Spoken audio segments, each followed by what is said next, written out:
So before AOL Messenger, Mike, and before MSN Messenger, there was ICQ, which I'm told is one of the original internet messaging services. And sadly, this week it closed down, I read. And in homage to that, I wanted to ask you, are you available for random chat? Ben, with you, I am always available for a random chat, though I will note that the Supreme Court does not seem to be available for a random chat because they still have not given us a net choice decision, Ugh, though they have given us a Murthy decision. okay. We will discuss that soon, but how about you, Ben? Are you available for a random chat today? I am available for random chat. We're going to be chatting through a load of great stories today. I'll tell you who isn't available for a random chat or for emailing any of his execs when they have a trust and safety issue, and that is Mark Zuckerberg. And we've got a great story on that today.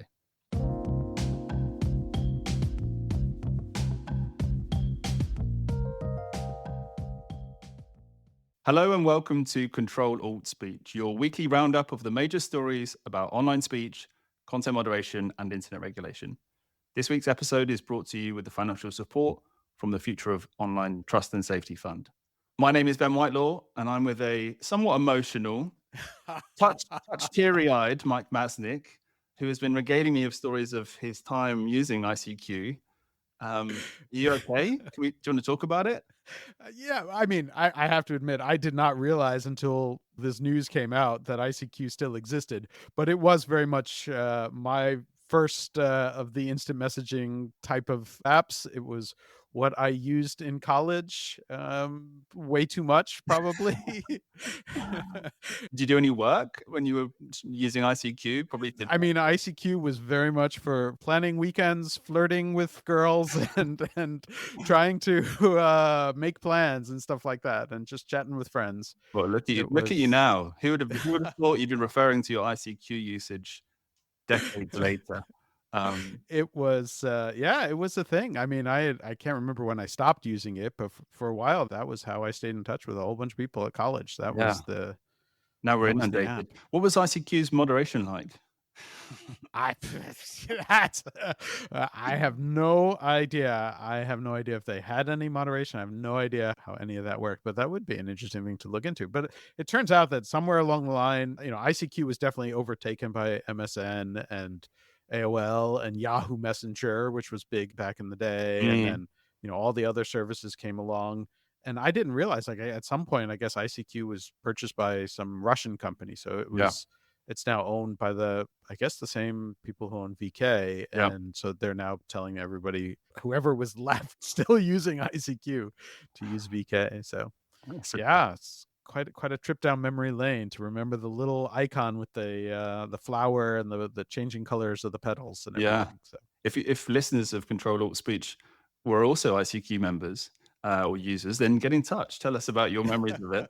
If you know about its content moderation policies, we'd be even more interested to know. And you mentioned, Mike, about the lack of net choice rulings this week. How do you feel about that? I am frustrated in part because despite the fact that you and I have been doing this every week since March, next week we are on vacation, both of us. There will be no Ctrl-Alt-Speech planned, No. but the Supreme Court, we assumed that the Supreme Court would give us our net choice by this week and we would be able to talk about it at least by today, and they failed us. I was Yeah. up early again and no net choice decision just yet. No. So I'm thinking that they done that on purpose. yeah, oh, just to piss me off personally. It is I am taking this directly personally, Yeah. that they are thinking we need to ruin Mike Masnick's vacation, and his podcast. So it's yeah, I think Clarence Thomas has it out for me. Yeah. That wouldn't be the first time. And and so let's talk about a Supreme Court case that did come out this week, and let's get going with this Yes. week's stories. It's a case that's really defined the short life of Ctrl-Alt-Speech. We talked about it in our second episode, and back then you called it an interesting and thorny case, um, which I think still stands. This Murthy versus Missouri case about the government's ability to communicate with social media companies. What has the Supreme Court says? Talk us through it.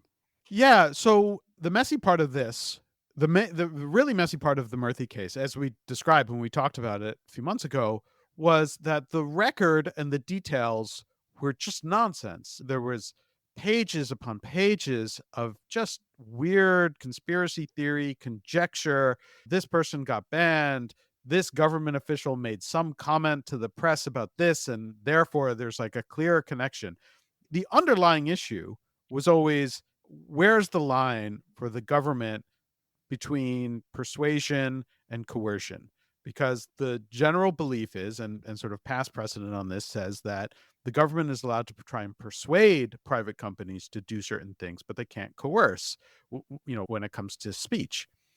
And we have some precedents on that, with the Bantam Books case being like the main one, where a city council effectively threatening a bookstore because they were including certain adult books on their shelves. And the court had said that that was an attack on their free speech. But the question is, where's the line between that and, say, that same city council holding a press conference and complaining about these books being available in the store and making a big deal out of it? There's a line somewhere in there. And it would be nice if the courts had a test that made it a little bit clearer so that everybody understood, so that government officials understood, what can they do to persuade versus what goes over the line and what interferes with the First Amendment rights of the booksellers or whoever it is that they're trying to pressure. And so this was an opportunity, in theory, for the Supreme Court to come in and set that standard. The problem was, again, was that the record was a mess. There weren't details and facts related to this case that showed anything, in part because the plaintiffs, which were Missouri and Louisiana, two states, and then a small group of just conspiracy theorists, more or less, to put it nicely. That's about as nice as I'll go with any of them. They just had just craziness and nonsense and insisting that certain things happen. A lot of it which was untrue. There were things that were totally misrepresented. There were things taken out of context. As the Supreme Court noted in the ruling, which we will get to in a moment, at one point, one of the plaintiffs in the case argued that his account was banned on LinkedIn because of this. And then it turned out it wasn't. There was never any evidence presented that the government ever talked to LinkedIn. There was to other companies, and it wasn't even his account, it was his brother's account. And they're just like, there was all of this nonsense that the plaintiffs, including the state attorneys general, seem to think that, like, if we just throw all of this out there and just make this cloud of nonsense, people are going to magically believe that what we're claiming happened, which is the government going to social media and saying, take down these accounts, is what actually happened. And so the way that the Supreme Court dealt with this in a 6-3 decision written by Amy Coney Barrett was to say that because of this messy record, because of the details as they tried to pick through them, did not show any clear factual evidence of the kind of actions by the US government towards these particular plaintiffs had no standing. And this is a core element of the way US litigation works. If you're going to court, you have to show standing, which is that, you have to show that there's some cause or controversy that is related to you, between you and the party that you're suing. And here, none of the plaintiffs could show that. The states certainly couldn't, because they're states. And then the states had made this sort of, bizarre argument for trying to get standing, which is effectively like, the people of our state have a right to read stuff, and these actions of content moderation were taking away the right to read of the people of our state. And the ruling effectively says, like, what the, like, that's not how this works. And if that was how it worked, we would have a crazy scenario where almost anyone could sue for almost any kind of content moderation effort anywhere, and that doesn't make any sense. Yeah. Begs the question then, Mike, and I know that we kind of touched on this a bit before, but like, how did the case even get to this point? Like, can you just like remind us how it even got here? Because I think some of the commentary that I've been reading has been basically like, how did it get here? This is a reminder of the kind of flaws sometimes in this system. Not everyone is as au fait with the legal system in the US as you are. So just explain a bit about that for people who are catching up. Yeah, so I mean, I think it actually really shows that some problems with the way the US legal system is working today, which is that so when the case was filed, I had written something saying, this is so like, at the very earliest stage when it was just the states before they had actually included the other plaintiffs, it was ridiculous because obviously Missouri and Louisiana have no basis for making this a lawsuit, which was how it all turned out as well. And they've had a bunch of this nonsense in the original claims, including some of the original claims were involved blaming the Biden administration for content that Twitter moderated in 2020 when there was no Biden administration. The Biden administration did not start until 2021. So my assumption was this is a case that will easily get dismissed very, very quickly by a district court. So here's where the US legal system gets weird, which is that as plaintiffs, you choose where to file. There are some rules about venue and jurisdiction that will often be fought over in terms of which court does this belong in. It's not only which court does this belong in, which laws apply in which courts. There's a whole thing called choice of law, not worth Hmm. getting into. There's all this stuff. But what a few people have discovered more recently is that you can effectively jurisdiction shop, which is find a judge who you think will be supportive of you. And so there are certain courts that either have only one or a very small number of judges. And in the last decade or so, there's been a concerted effort, certainly by the Republicans, to stuff those courts with perhaps more ideologically driven judges Yeah. than we are used to. The US judicial system, for all its faults, has traditionally been pretty good about not being ideologically driven, not being partisan. Certainly, judges will lean one way or another. And then, what we've really seen more recently is starting from the Supreme Court down, there has been much more of an effort to get ideologically driven judges into seats.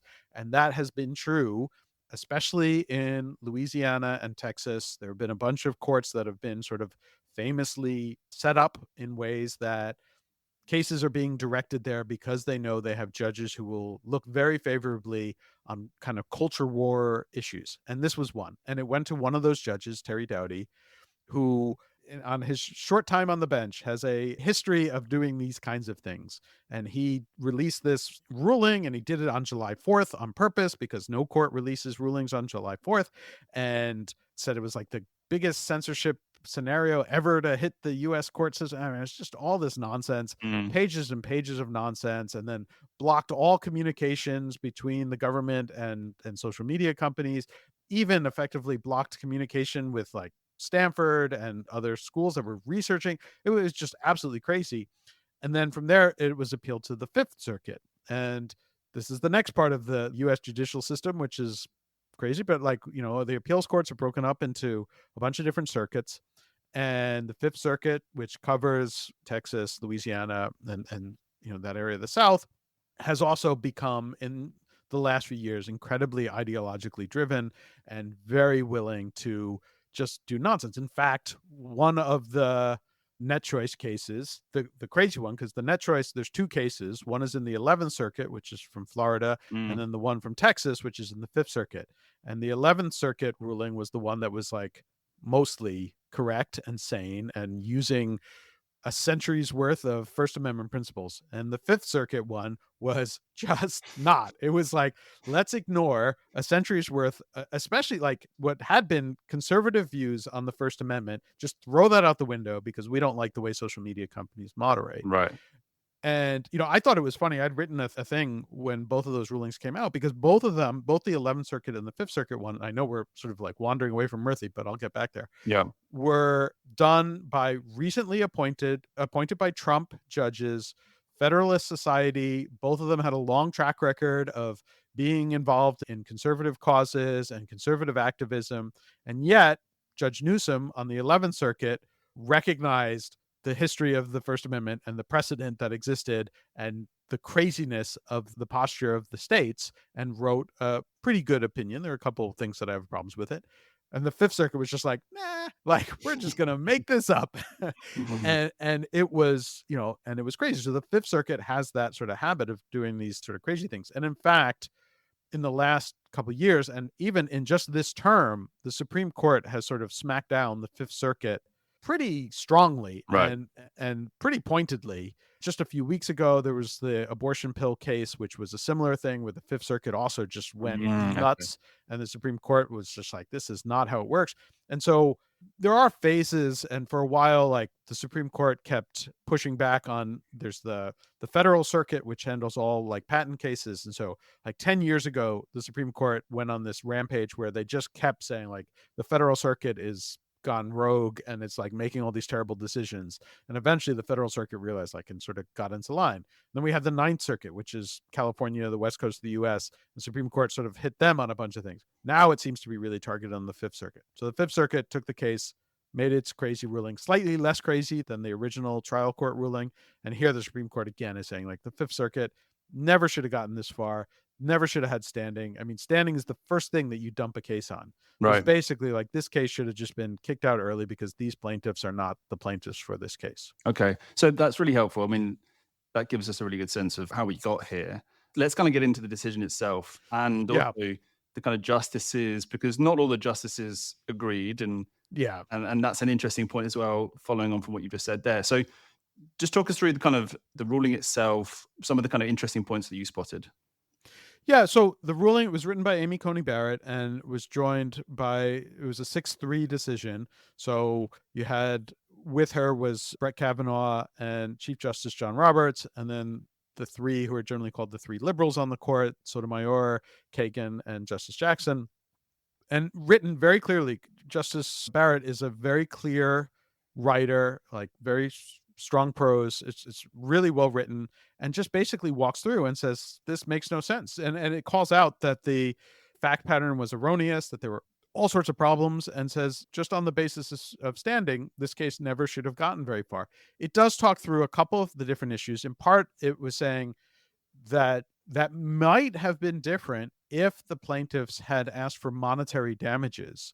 Instead, because they only asked for an injunction, which is they only asked for a ruling saying the government has to stop these communications, Mm. stop these efforts, they said that was a little different. And this part is a little bit complex and has a few people worried because part of the argument that is made in the case is that because they're asking for an injunction and they haven't shown that this kind of conversation is continuing, like maybe if it happened in the past, for an injunction, you're trying to stop future behavior. And so you have to make some sort of showing that this kind of behavior is ongoing and likely to continue in the future. And Yeah. so they sort of said that wasn't the case. And so some people are like, well, that's a little concerning because that kind of suggests that like a government can just once can say like, well, if we just do it once, we can get away with it because there's no ongoing thing.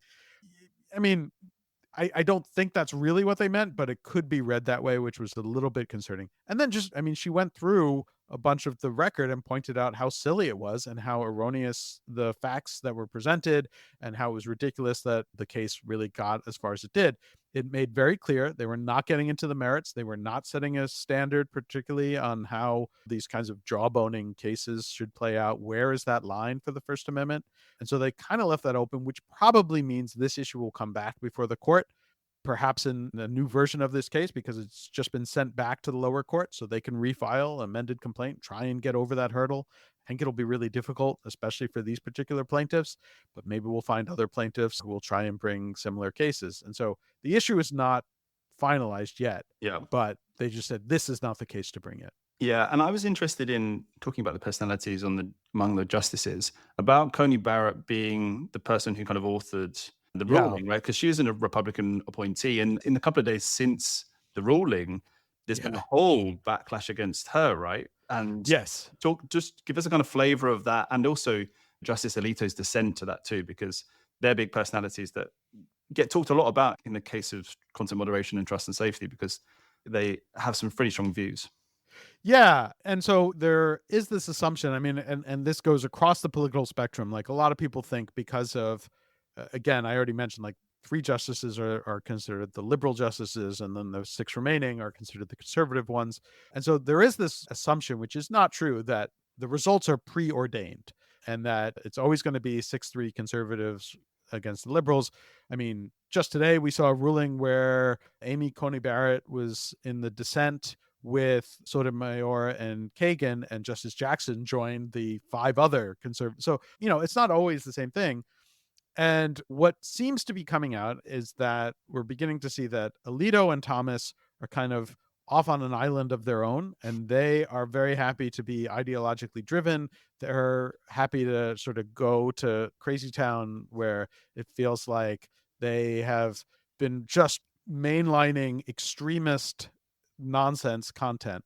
The rest of the court, and Gorsuch is sort of a borderline, but the rest of the court does seem like, yes, they definitely have their ideological leanings. They were appointed for specific reasons on that front, but on issues that are not directly culture war specific, they're actually willing to look through and understand some of the nuances and details.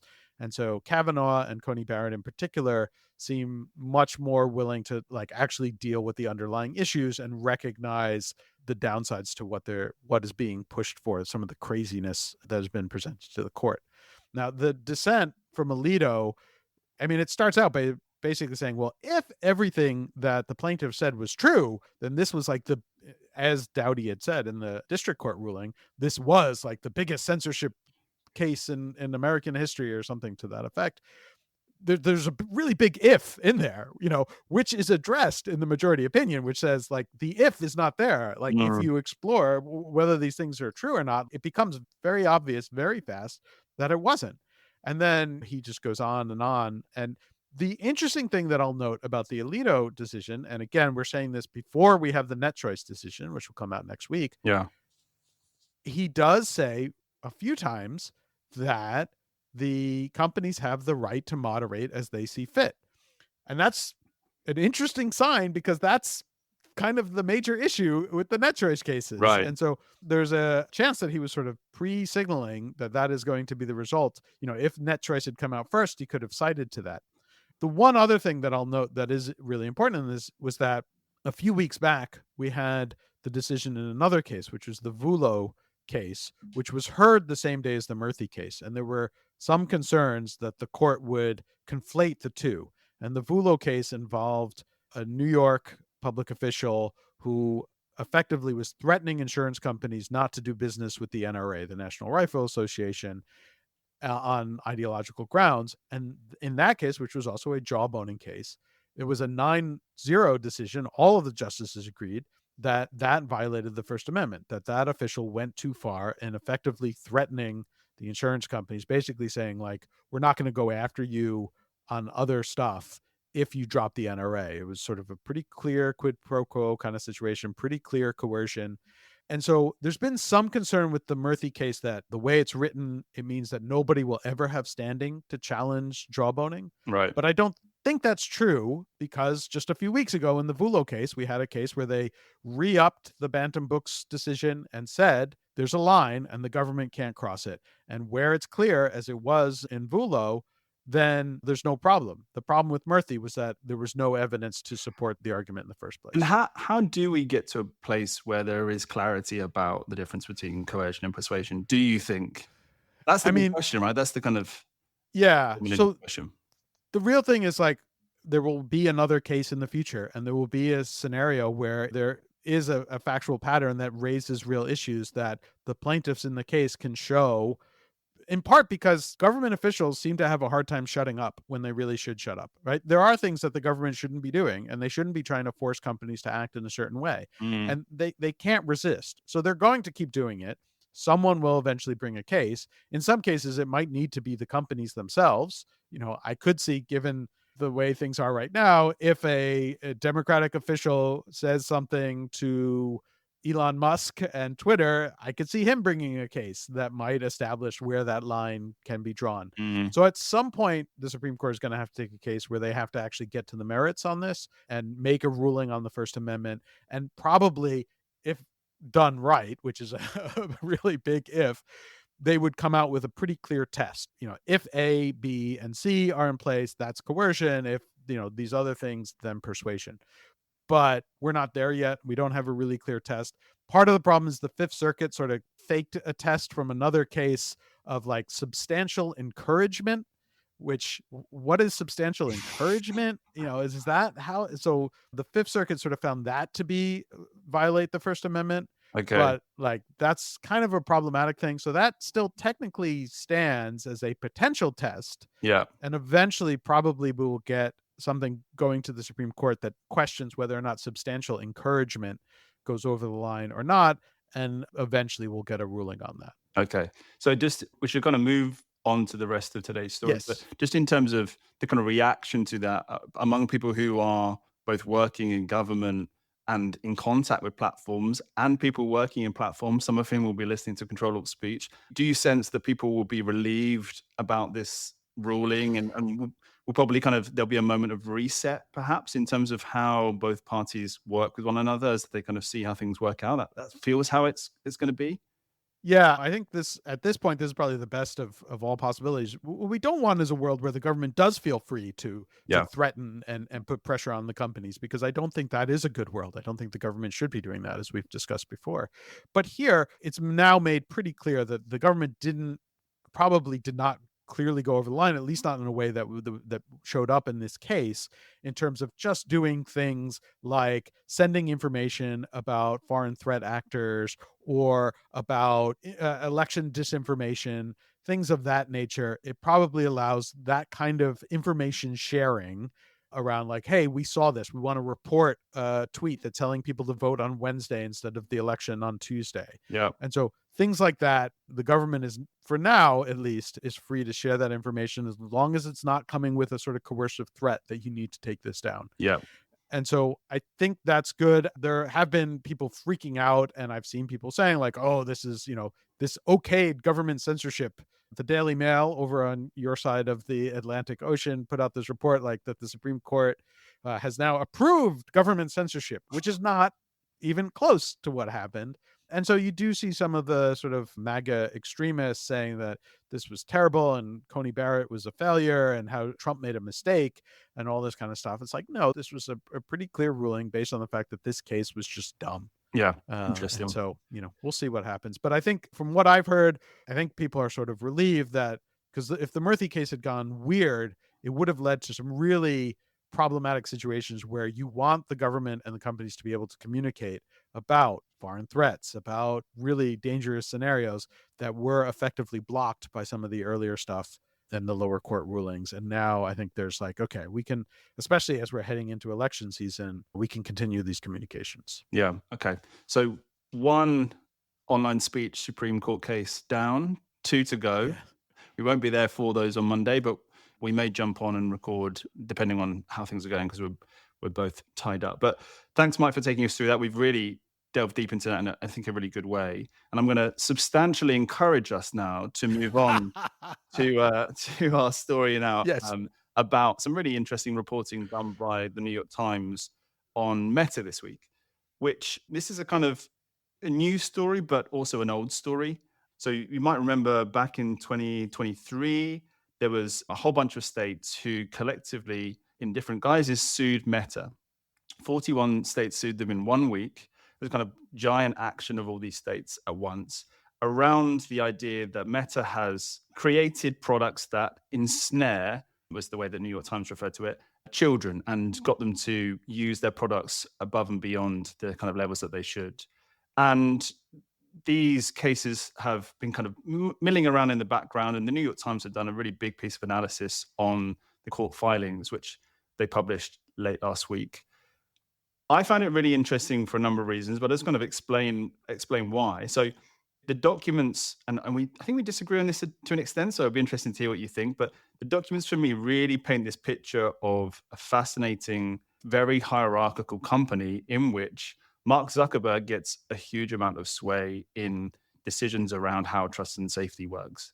And there's a couple of really interesting examples in which the filings show that he is asked for resources to build out teams that will be designed to kind of mitigate harms that have been found by teams within Meta or on the back of reporting done by media organizations that show harms to children.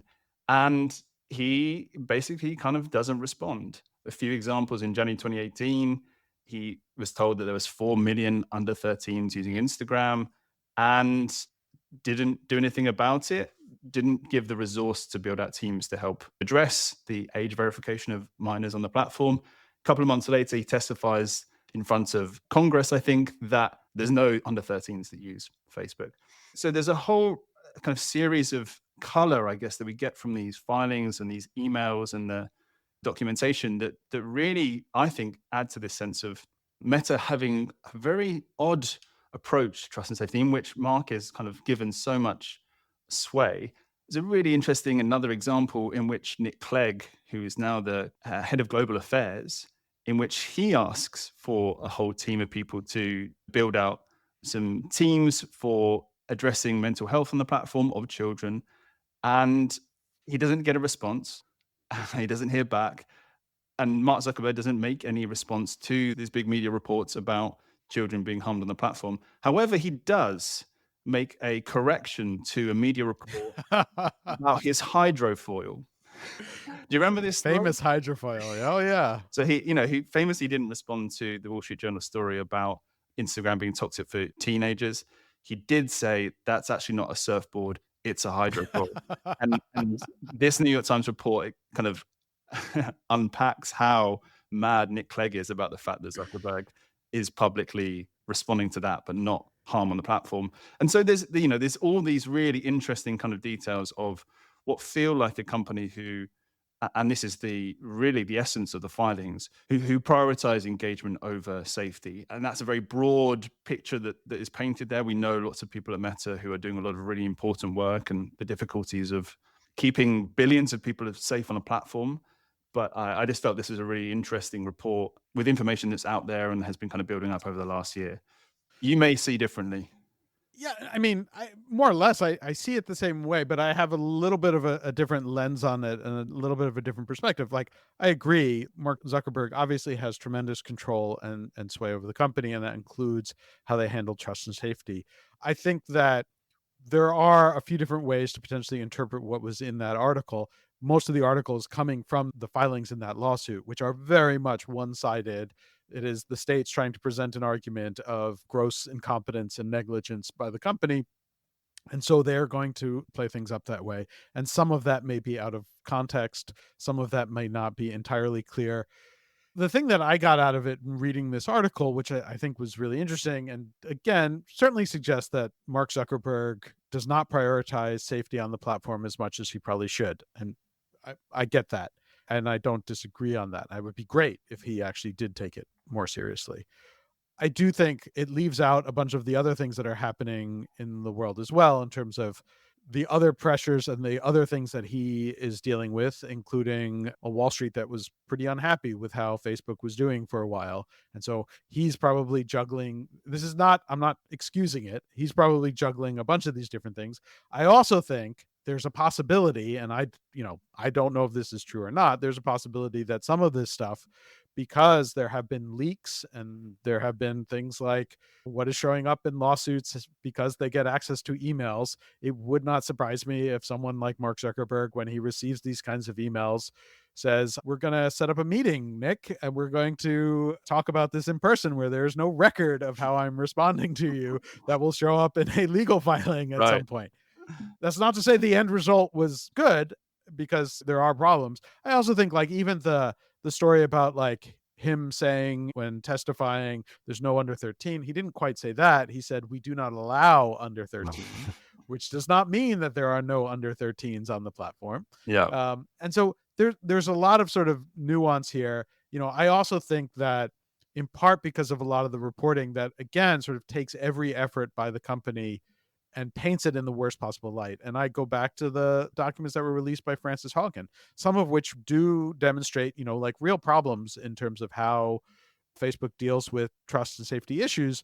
But also some of them showed people at the company, not Zuckerberg, but people at the company researching this stuff in order to present it to people higher up in the company and saying this is a problem, which I think some of these emails were sort of seeing the results of that. Like the Instagram study that shows that 33% of young women on Instagram feel that it makes their body images feel worse. Yeah. When you look at that presentation, that was clearly created by people within the company trying to convince higher ups to take this issue seriously, to deal with it.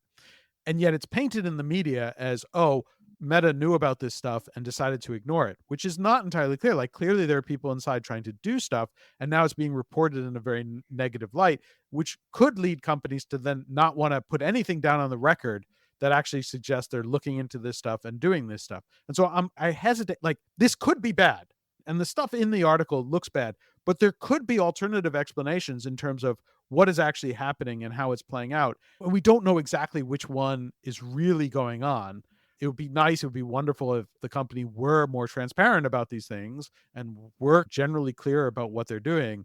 But without that, we're getting a very one-sided picture, which may or may not be entirely accurate. Yeah. I suppose what was interesting to me was that previously there was this idea that there were people quite junior levels, like Francis Haugen and like Arturo Bejar, who has like, kind of whistle blew on this stuff and who have been very public and come out of the company and talked a lot and tried to essentially advocate for Facebook and now Meta to change its approach to child safety. This tells almost a very different picture in which VPs and like Yeah. head of whole units are being kind of routinely ignored. And yes, there may be other ways of dealing with those things that are not. Yeah, and But and there's a question of like, I mean, again, we don't know the whole picture. And again, like, this, it might not be true, but there could also be like, maybe there were like 3 other proposals that were put on the plate of, Yeah. how are we going to deal with this particular issue? And for whatever reason, he ignored the Nick Clegg one and decided we're going to do this other one. Yeah. We're not getting the whole picture. It'd be nice if we got the whole picture. It would be nice to see, and it is entirely possible. Like, again, it is entirely possible Yeah. that this is the whole picture and that Zuckerberg just doesn't care about this stuff. That wouldn't surprise me if that was true. But like, there have been so many cases where these things are presented so out of context and without all of the other details that it's tough to take this one thing, which is coming out of a lawsuit and out of a media that is, isn't Not Meta's biggest fan, let's say. right, exactly, and so is willing to sort of take these stories and run with it, that I'm hesitant to say that this is conclusive proof of what, a lot of people are suggesting it is. Yeah. I suppose from a trust and safety practitioner point of view, if you're somebody Yeah. in this company, I wonder what that feels like to read that however good you do your job and however you try to kind of advocate for safety, actually your work is contingent upon an email sent by Yeah. Nick Clegg, God love him, to Mark Zuckerberg, which can fall flat, might fall flat. I mean, that is kind of almost what's the toughest thing to read about this. And I've spoke to a bunch of people who, when talking about the challenges that they face in their roles within trust and safety, actually the issues are not harm. They're not the kind of exposure to Yeah. these issues per se. It's the corporate culture, it's the nature Yes. by which you need to really emphasize to your boss and to your boss's boss why this is important, and its resource and headcount Yep. and tooling and all of those things. So I think you're right. This is a partial view, but knowing what we know from listening to Yeah. controlled speech, that the two things together kind of, I think, feel like a more whole picture than we've Yeah. had for a while. Oh, and I mean, I think the benefit of articles like this are that hopefully it does put more pressure on the companies and the senior management to recognize this stuff. I think the other element of this is that Zuckerberg has full control over Meta, and he has a board who does not care about trust and safety. Yeah. And I mean, Mark Andreessen, who is still on the board, published this thing last year calling trust and safety part of the threat Enemies. to, But then yeah, the enemies of progress or Yeah. whatever. And that's on Meta's board. And Yeah. so he has cover to do this kind of stuff. And I think that's a problem. Yeah. And I think that is the concern, that you have, a Wall Street that is demanding up numbers, doesn't seem to recognize that you don't get up numbers if your platform is a total mess and people don't feel safe on it. Yeah. And so there is a mess here. There clearly is. And maybe articles like this give more power to people lower down, from VP on down, to actually present like, hey, look, we need to fix these things. You don't want to appear in the New York Times with an article with this headline. Yeah. Like, we can do that ahead of time by fixing some of these processes. Yeah. And it's often the case that stories about platforms end up being the best form of content moderation, right? You have a story published, Yeah. suddenly the account's taken down, or suddenly the process is improved. Yeah. So, there is this interesting kind of dynamic of story comes out, platform does something, but maybe we should avoid that. We've been extremely bad at timekeeping today, Mike. And Yes. but I Let, think these let's are two really let's interesting stories. Let's kind of move on to the best of the rest. And I think there's a few that we should mention. We might not get through them all, but you had a couple around kind of AI that I'm going to let you cherry pick from, since we may not get the chance to go through them all. Yeah, well, I'll start with this one that was in the Mercury News. It was actually interesting because it was part of a program that the Mercury News has that trains high school students to work with professional journalists and to write professional level articles. So it was actually written by a high school student, which is Hmm. great. Talking about how teens in the Bay Area are relying on AI chatbots and other systems for mental health support.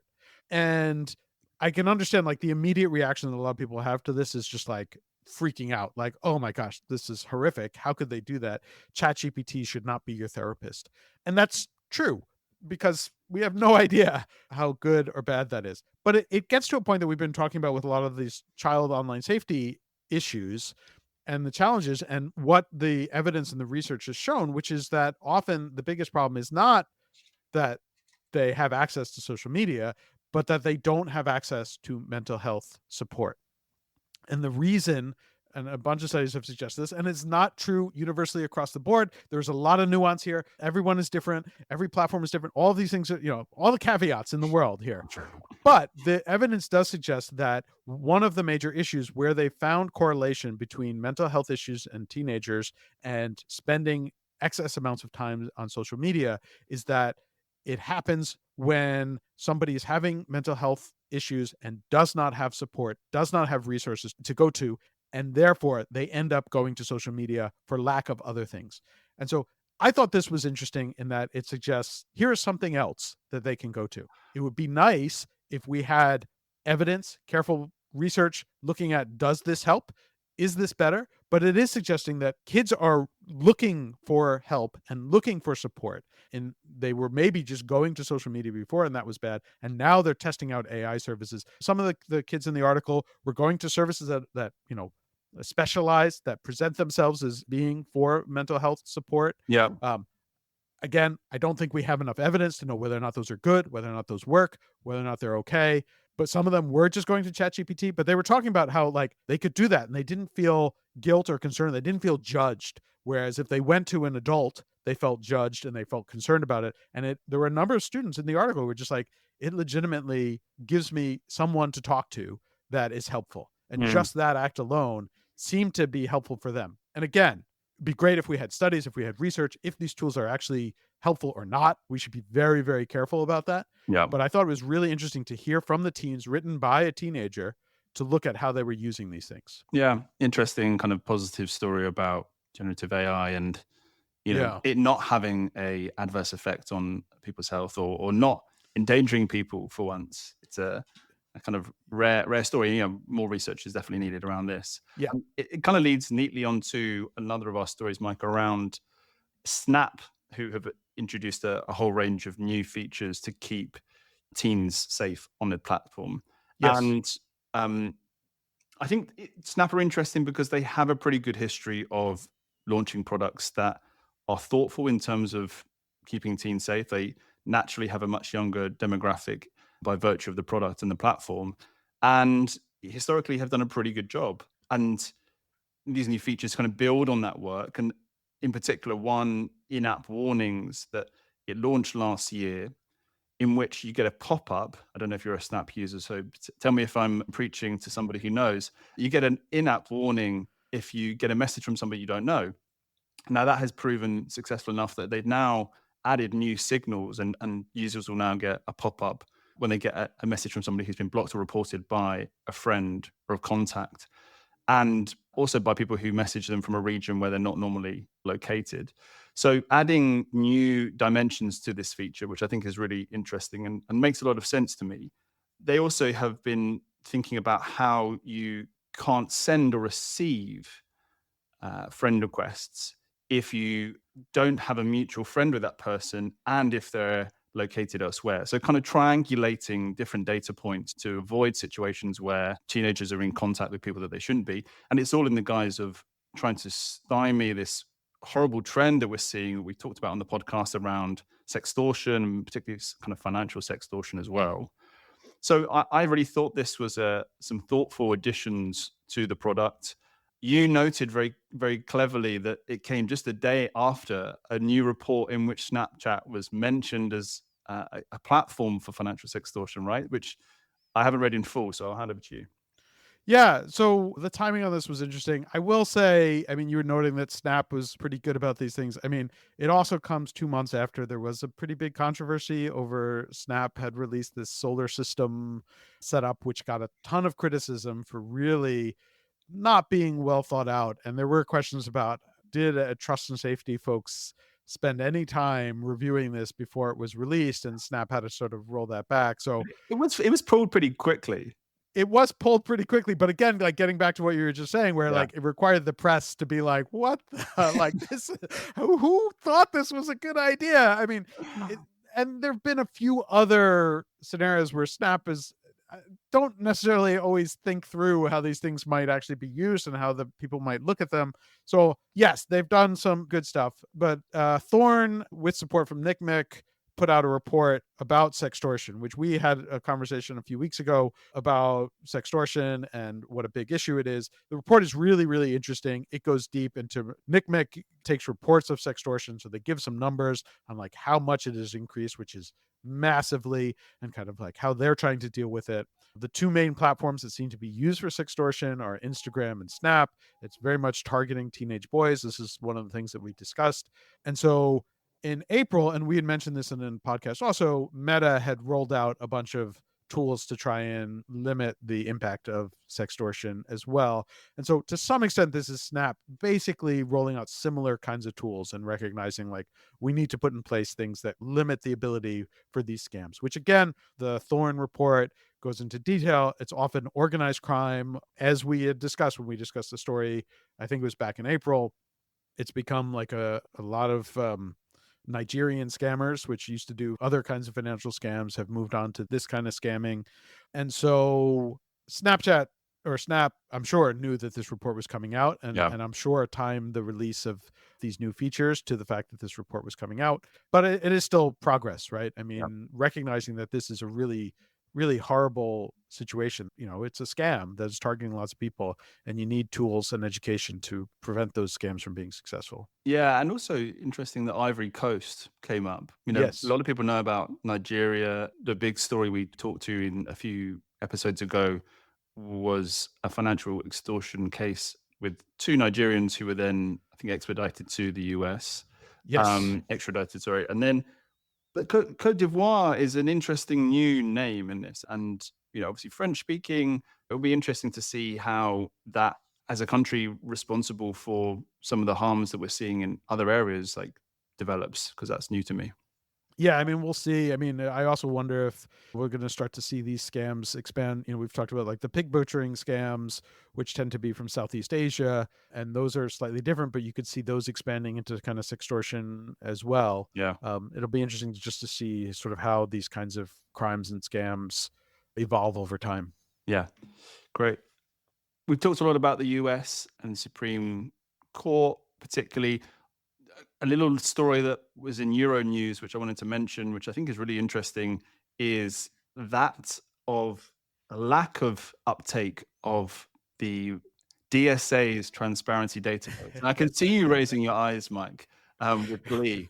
It's your favorite topic. So Yeah. Euronews has basically reported on comments made by Thierry Breton, who is nemesis of Elon Musk, kind of internal commissioner at the EU. And he has explained in a parliamentary session about how there's only one very large on platform that is submitting statements of reason to the DSA transparency database. So as of February the 17th this year, intermediaries of all sizes should have been starting to do so. They should have been starting to send Yeah. information to the EU about decisions made around content moderation. And this data is being stored and made available to researchers. Anybody can go and look at how many have been submitted by platforms. Yeah. And only one Latvian e-commerce and fintech Yes. company called Joom has been doing so without being forced to, which is a Yes. fascinating thing. It's a bit of a blow to the DSA because obviously there was this deadline, a lot of noise was made about it, and to only have one non-flop be submitting those transparency reports is a bit of a kick in the teeth. But we know that they have been struggling to appoint DSCs, digital service coordinators in the countries, these national regulators who are essentially responsible for going to companies and getting them signed up. And Thierry Breton was pretty clear that there was a whole tranche, he said 30 companies who were basically on the cusp of starting to submit to the database. So maybe we'll see more in the coming weeks and months. But yeah, 4 months in, only one Latvian fintech company providing their statements of reason. Not great.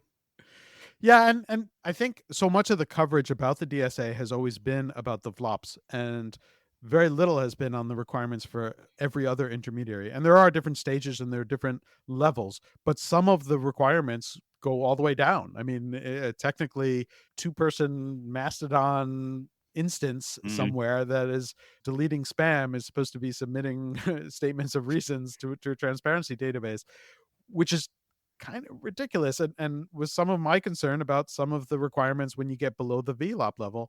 And now we're seeing like effectively everyone's just ignoring it Mm. because most of the time they don't know about it. And it feels like from this article and from Terry's comments that it's sort of saying like, well, we have to like go handhold and walk around to all of these smaller and mid-sized companies and basically tell them like you have to re-architect your system in order to submit these things. And as a very small platform with TechDirt and the comment moderation that we do, like the idea that we would ever be in a position to have to submit to a government every time we're deleting a spam message or dealing with a troll somehow is kind of You ridiculous. don't have any trolls on TechDirt, do you? Oh, Sean, you have no idea.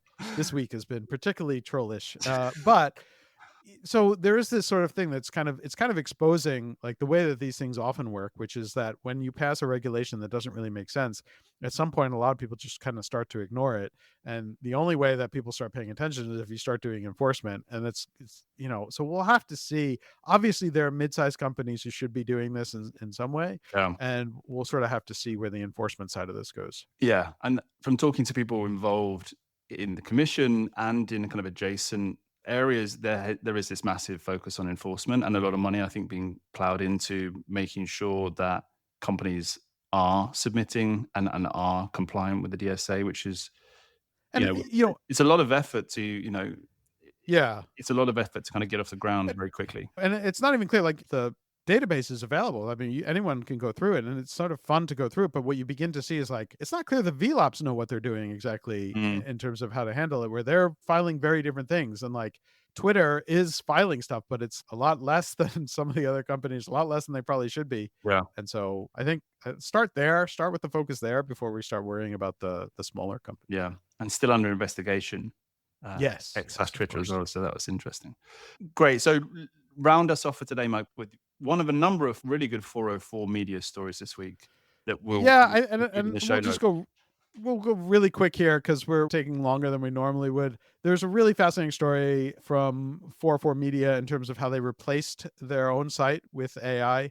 Just like a kind of a fun story about how the internet is being flooded with AI driven speech and kind of how it was bad, but it was really easy to do. And it sort of really raised a bunch of issues of how anyone who is dealing with moderating speech is going to have to deal with an absolute flood of AI speech coming down the road, and really keeping track of that and understanding that is going to be really important. So I'm not going to go deep on that. We're sort of running low. Are you planning to replace Tech Dirt with AI? I mean, I saw that story and I was like, "Oh, this is fascinating." But the real key takeaway was that it was terrible, right? I mean, Yeah. it was not. It was only going to get drive-by. And my whole belief is that good media is about building loyalty with an audience, which means giving quality content, not just nonsense quantity. Yeah. No, I think I won't be finding a freelancer to recreate everything in moderation Yeah. anytime soon. Okay, cool. So thanks very much, Mike, as ever. We have run a bit long, but really good to get the details on Murphy versus Missouri and to slam Mark Zuckerberg whenever we get the chance. So good episode. If you enjoyed today's episode as a listener, get in touch with us via email. Go to the website, ctrl-alt-speech.com. Send us your thoughts and also rate and review us on your podcast platform of choice. We won't be here next week unless we do something very ad hoc and ruin both Mike and mine's holiday. But stay tuned for that. Thanks for listening as always, and we'll speak to you soon. Thanks for listening to Ctrl-Alt-Speech. Subscribe now to get our weekly episodes as soon as they're released. If your company or organization is interested in sponsoring the podcast, contact us by visiting Ctrl-Alt-Speech.com. That's Ctrl-Alt-Speech.com. This podcast is produced with financial support from the Future of Online Trust and Safety Fund, a fiscally sponsored multi-donor fund at global impact that supports charitable activities to build a more robust, capable, and inclusive trust and safety ecosystem.